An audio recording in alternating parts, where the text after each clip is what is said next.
Hey guys, welcome to this episode of Ruff Talk VR. We're doing things a little different again today. Changing it up. Yeah, this is just like Madrid Noir. We're doing more of like an interactive experience. Yeah, but this is a little deeper. Yeah, less of a. It's a story. It's based on a real story. They say Allegedly. of a guy named John, but Allegedly. it's less of like a narrative story and more of like a little autobiography with like a awareness project kind of to it. Yeah, this is pure mental awareness to try to help people understand the struggles, I guess, of somebody having and living with schizophrenia. Yeah, and I guess it's worth noting right off the top, it is free too, you know? Yeah, that actually kind of amazed me, but I get it because the big picture is for everyone to understand and kind of be able to have a glimpse of what life is like.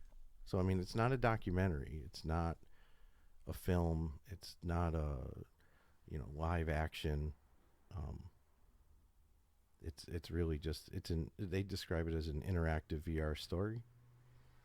But your interaction is very minimal. It's more of an experience, I would say. Yeah, so anyway, the title is Goliath Playing with Reality. I Yeah. think we should mention that before we go too far. Go into all our ham rambles. on it. Yeah. No, I got you. This one just dropped this month, right in September, Yep, 2021. it's new. Brand new. It's made by directors Barry Jean Murphy and Abdalla. No. Abdalla, Yeah. right? Abdalla, I'm Yeah, sorry. I'm not sure how to properly say it. Yeah, I always feel bad trying to pronunciate people's names that I haven't heard said before. Correct. And it's like, oh man. Well, not for nothing, we live that. Yeah, that's true. So we know what it's like. And worth mentioning too that the narrator in this is Tilda Swinton. Yep. British actress who seemingly has not been the main star in blockbuster movies, but more of the side cast, but has done a lot of independent films where she is the actually main star of the film. Yeah. So no, they locked up an actress with high value to do the narration, which she has a really pleasant voice. Yep. Because you really only hear her voice throughout. I'd say maybe like 60% her voice and 40% the character John's voice. Yep, and John goes by in this Goliath. That's why it's called Goliath Playing with Reality. They only really mention that his name's John like one little like a second. nanosecond. Yeah, it's very easy to miss. Yeah, and they say it's true and he really exists, but I couldn't find out any information about him. No. And I mean, all searches come back empty.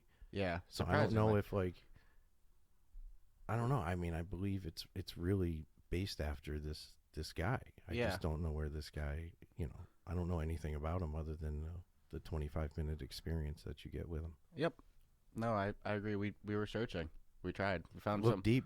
Couldn't figure it out. couldn't I'm like, find I it. can't find this guy anywhere. But allegedly, so I mean, this is supposed to be his story of, Yep. His life, and then discovering he had schizophrenia, and I guess how his perception of the world is compared to ours. Yep. Follows his journey of schizophrenia, psychosis, and kind of his love of gaming and how that's kind of helped him through it all. But Helped him, yeah. this one's definitely a visual trip, no doubt about that. Yep. They tried There is to, some interactiveness, but it's minimal. yeah, and they really tried to play with the schizophrenic elements to it, like right off the top. The whole thing it's a trip. Yeah, it's pretty wild. They have you basically questioning what is reality and what is not reality. Because I mean, I kind of walked away with it like, if you can see something and touch and feel it, and it feels real, then it must be real. But if you live in a state where you can't tell the difference between a hallucination or reality because it all sounds, feels, looks, and smells real, then holy crap. I wasn't prepared for, that. I figured if you had hallucinations or something, at the end of the day, you could be like, well, that's a hallucination, and this is real. But I got the picture that that's not really the case when you're having, A full psychotic episode. Yeah. It's like a full breakdown of all reality. And that scares the crap out of me. Because how do you know what's real? Yeah, so they do a good job with telling his story and kind of bringing that awareness. And right off the top when you start, they have you like click a button to start, and then they have you record your name. and that's a little dirty what they do with that. Yeah. That one's a trip. There's at one point it comes back. I don't know if I want to even give spoilers on it. I probably wouldn't give a spoiler. I would just say make sure you record your name. Yeah. You know, don't take it for granted when it's the only. I won't say it's dirty. I'm just saying, like, it fucked with me. It messed with me. It screws with your mind. Yeah, when the way that they use your name later. Yeah, and it's your own name. So, but With, yeah. Well, not only is it your own name, it's your voice. It's your voice. Yeah. Yeah. No, they did I mean, I don't have schizophrenia, so I can't say like if that's accurate or not. Yeah, I mean, and I'm assuming everybody's schizophrenia is different. Yeah, I know nothing in that regard. But this character John, I guess he was a troubled kid. I don't know to what degree, other than he says he was a troubled kid. Yeah, he said he was kind of, I think his exact words were like a problem child. Yeah, but what does that, Yeah, that could be a wide range of things. What, I mean, was he burning houses down? Or, getting into fights? How problemed was he? I mean, I suppose it doesn't matter at the end of the day, because I think you and I had talked about that, and I was like, I guess it doesn't matter how you really get schizophrenia.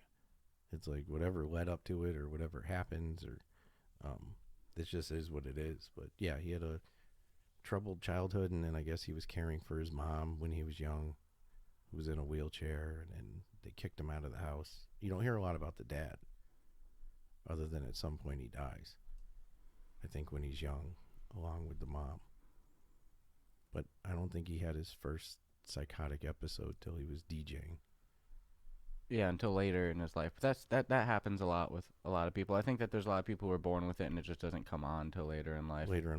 But yeah, he, as a kid, he loved video games. He said he loved playing in arcades, and, he was obviously, to me, it just sounds like he was kind of like maybe a somewhat normal kid, but just, had some life problems on the side that most don't.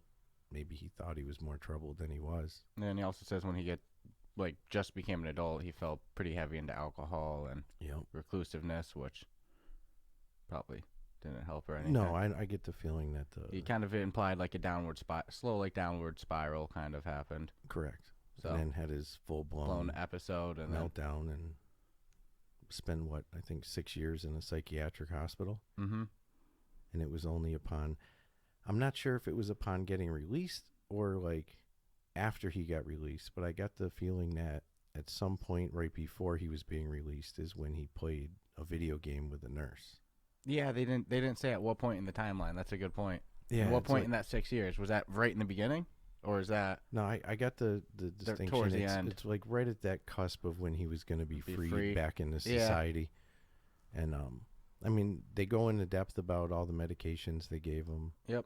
I mean, you learn a lot about this guy. Yeah. And do you think they distort his voice, or do you think that's his real voice? I think they used some sort of changing, because it's pretty low pitched. I'm not saying that couldn't be his voice. I mean, I got questions I'd love to ask the director, because they hold all the answers, about John and his story. And maybe John's not even his name. Yeah, maybe it's Fred. Maybe Goliath isn't his streamer name, because we certainly couldn't find anybody that matched. I found a couple Goliaths, but it didn't sound like him. No. Not one bit. And I would think he'd have a bigger following. Yeah. Because allegedly he's, But long story short, you live the guy's life, and you discover how games actually, I guess, put his mind at a place that he can't get otherwise.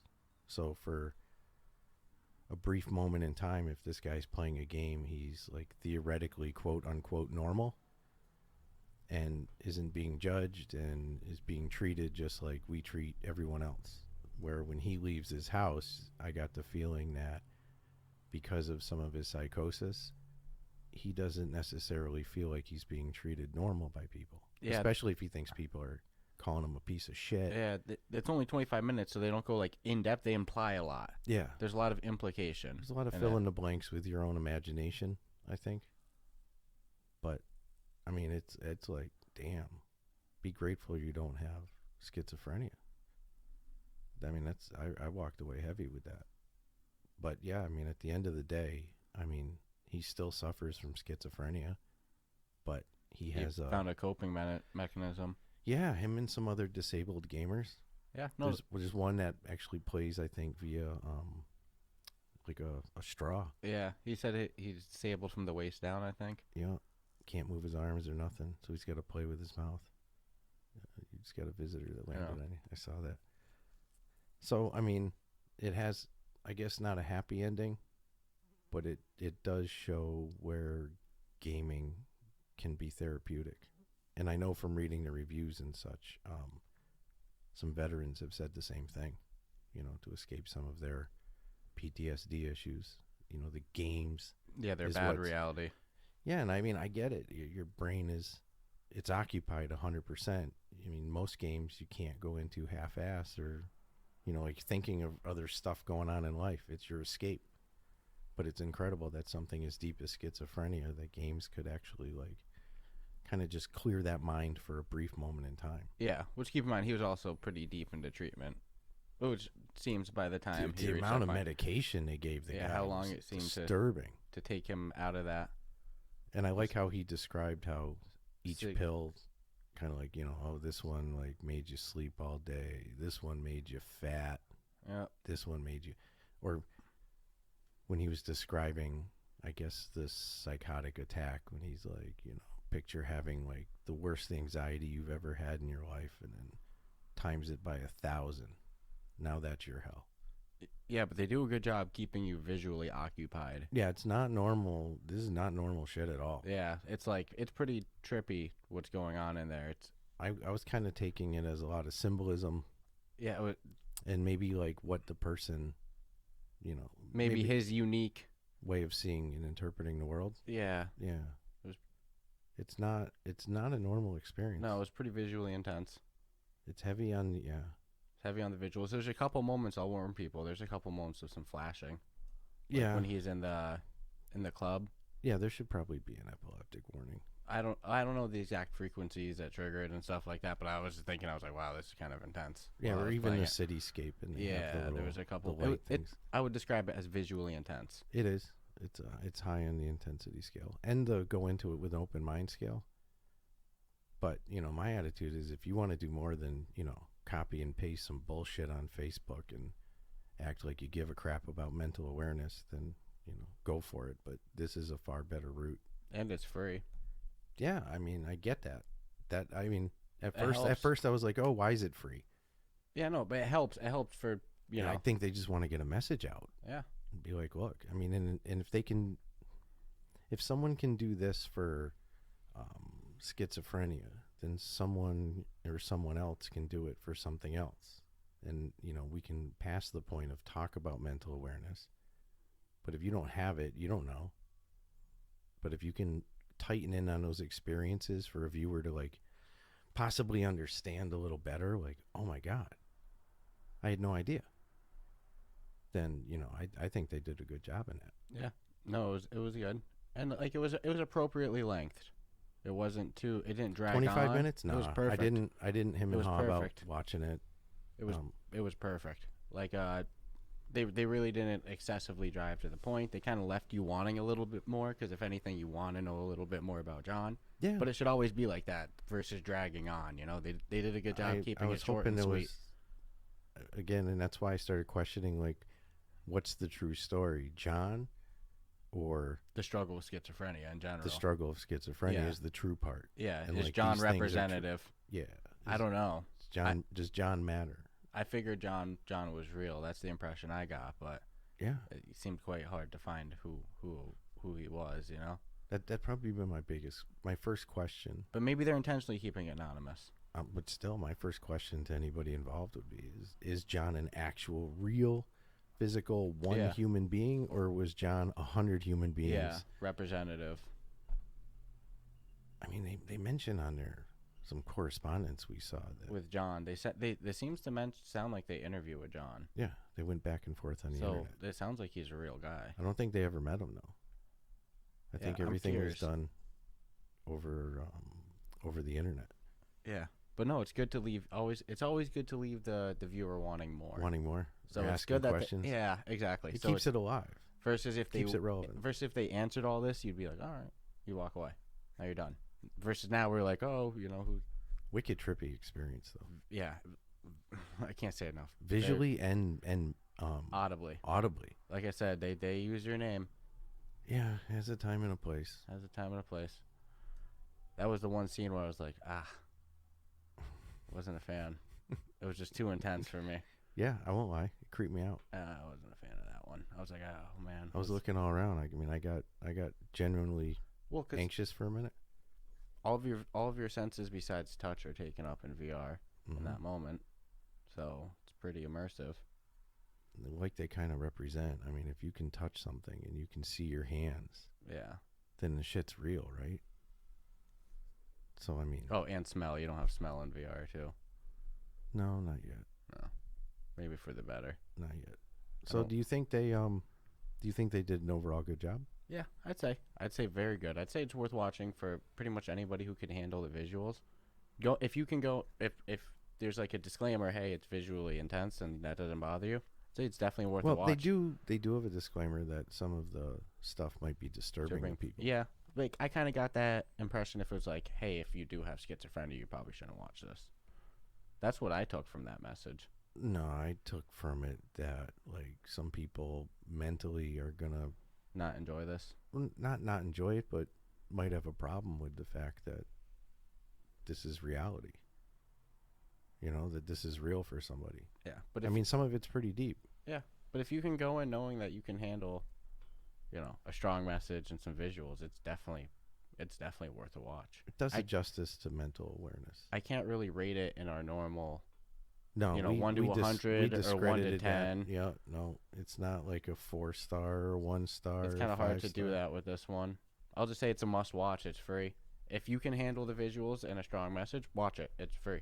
I'll say it was a good 25 minutes. If you've ever posted on social media that you give a shit about mental awareness and you don't watch this and you have VR, then you're a poser. 100%. You're just a copy-paste keyboard poser. I mean, I'll call anybody out on it. Going deep. Going deep, ranting. 100%. Because this is the first time you can have, 360-degree field of view. There's times you have to look behind you. Which I realized. Or need to. I kind of, I was doing that at first. Yeah, because it's so immersive. Yeah, you can use the joystick. But I wasn't thinking that at first. It's pretty immersive in that regard. They did a good job in that. So it's like you can actually do more than just take some words that you don't really know. I'll promise you, if you trolled my Facebook, you'd finally, somewhere in the years, I'm sure you'd find a post about like, oh, it's Mental Awareness Week, do this for mental awareness. Somewhere in one of my posts, I'm sure I've got something. But I learned more from this 25 minutes of kind of feeling like, I'm living with schizophrenia than I ever could by doing any reading or simply, clickety click, like my post. This has nothing to do with that. This has everything to do with getting a better understanding of, and I mean, let's be honest, if you ran into somebody with schizophrenia tomorrow, you'd probably have a better appreciation for them than you did a week ago. You get what I'm saying? Yeah. No, it's like you understand maybe their struggle is a little more fucking real than ours. If they're going for the goal of mental awareness, they accomplish the goal. You got to give them that. But since you're already worked up and stuff, yeah, I have one. Since we already got you worked up here, how do you feel about Tilda Swinton as my problem. Narrator? You were ranting to me pretty good earlier. Yeah, going deep. She's got a great voice. Since we already got a couple minutes, if you're going deep, let's just continue. All right, I'll just get it off my chest, and it's not hating on her because she's a freaking renowned actress. The narrating was talented, but I get your, I don't know. So my issue with it is this: they should have used somebody with total anonymity, a voice that nobody knows. It could have even been AI generated. What makes me sad is by AI generated, you just mean like a robot, like not so robotic, just something neutral, something they controlled the pitch on. I don't care. Take anybody's voice, but then manipulate the hell out of it so you don't know who it is. My problem is or just take a random person. People know who this lady is, and her credentials are pretty stacked, and it's like kudos for getting somebody from the acting world to narrate. but it takes away from this total experience. Only when you really Google it, too. Well, that's the problem. Yeah, you want to learn more. You figure you Google it, and, It's just and bam, just it's like, okay, I get it. She's the only cast member listed, which made me question John. I just think they want to keep. I think they want to keep him anonymous. But my beef still stands that I wouldn't have used a voice that's so recognizable, regardless of how soothing and calm it is, and because it's almost supposed to be like a hypnotic state that you're being put in. I get it, but just don't use such a famous body that when anybody searches for your project, that person takes precedence over the project. That's kind of bullshit. It's like if I type in Goliath playing with reality, I'll probably learn more about her than I will from what the real meaning of this is, other than just some click headers or whatever. And that really kind of discouraged me. Yeah. If you're going to use somebody, then make it an immersive encounter where you forget that is the person, which we said with I Expect You to Die Too with Will Wheaton. You forget that it's him. You don't think it. And it's a little different because it's it doesn't sound like him at all. That's true too. And it's a video game. Yeah. Not like an awareness. So I don't want to be taken. So that's my only beef with it. I mean, and that's not a, hey, I'm complaining and saying that you shouldn't watch this because they use a famous person to do the narration. No, she has a good voice for it, but I get what you mean. I'm just saying, as a listener, at the end of the day, I would have rather they use somebody that nobody knew. Like, it wouldn't matter. They didn't even need the credentials. If you're not going to give the credentials to John, don't give the credentials to the voice.